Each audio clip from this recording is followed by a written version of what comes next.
We had just moved the last box into my new house, a 2-bedroom ranch. It was my dream come true. The best part was the big backyard. I stepped onto the deck, already imagining the parties. The deck was high enough that I could see into my neighbors' yards. The one on the right was a neat garden. The one on the left was different. That's when I first saw him. Under a large oak tree strung with Christmas lights, a young boy was on a playset just swinging. His back was to me. He wore a hoodie and gloves, which was strange for a warm summer day. I figured he was just sick and went back inside to unpack. Hours later, as the sun began to set, my friend Don looked out the window. "Met any neighbors?" he asked. "Just a family with a kid," I said, pointing. My expression changed. The boy was still there, swinging under the glow of the tree lights. "Weird," I said. "He was swinging when we first got here." That night, we had my housewarming party. It went late, until a sudden rain shower sent everyone inside around 3 a.m. As I quickly cleaned up the trash outside, I saw him again. In the dark and the drizzle, the boy was still on his swing. Same hoodie, same gloves, same silent motion. "Hiya, neighbor." A voice startled me. It was an elderly man in pajamas, my other neighbor, Paul. After I apologized for the noise, his eyes drifted towards the swinging boy. "Seen the kid?" Paul said. "He just swings and swings until wait, it's happening." "Look."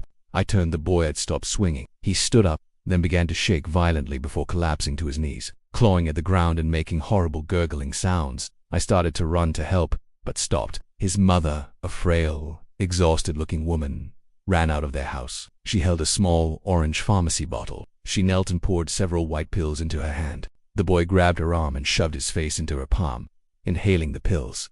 He seemed to hurt her wrist as he did it. Then, just like that, he stood up, sat back on the swing, and resumed his slow, steady rhythm.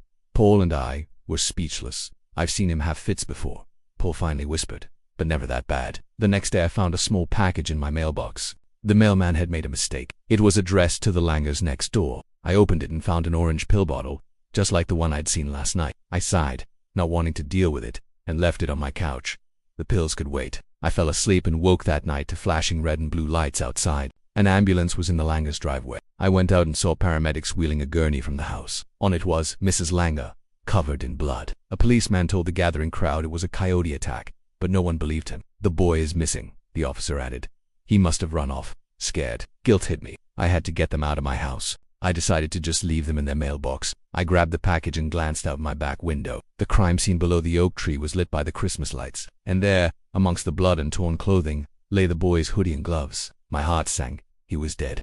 As I stood there, a sudden, low gurgle echoed from the silence of my home. It came from my bedroom. I froze. I heard it again, louder this time, like a growl. My instinct screamed at me to run. I fumbled for my phone's flashlight, my eyes locked on the dark hallway leading to my bedroom. From the darkness, a small creature crawled out on all fours. It moved in a jerky, unnatural way. The flashlight beam cut through the dark and landed on it. It was the Langer boy, without his usual clothes.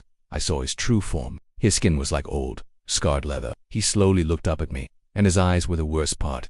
Black, empty pits with unnaturally wide pupils. He stood up, leaving bloody handprints on my floor as he rose. He was only a few feet from me, his mouth slightly open, revealing sharp, mangled teeth with shreds of what I could only guess was his mother's flesh. I was paralyzed with fear. His gaze shifted from my eyes down to my hand, the one clutching the bottle of pills. He let out a demonic shriek that broke my trance. I fell backward. He crouched over me, stretching out his blood-stained hand.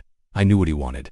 You want your pills." I trembled, unscrewing the cap with shaking hands. I poured the pills into his waiting palm. His mouth curled into a faint, horrifying smile. He turned, walked to my back door, and swallowed the pills with one gulp. Then he went back outside, sat on his swing, and began to sway as if nothing had happened. "It's been a week. Mrs. Langer is in the hospital. Her husband now gives the boy his pills. But things have changed.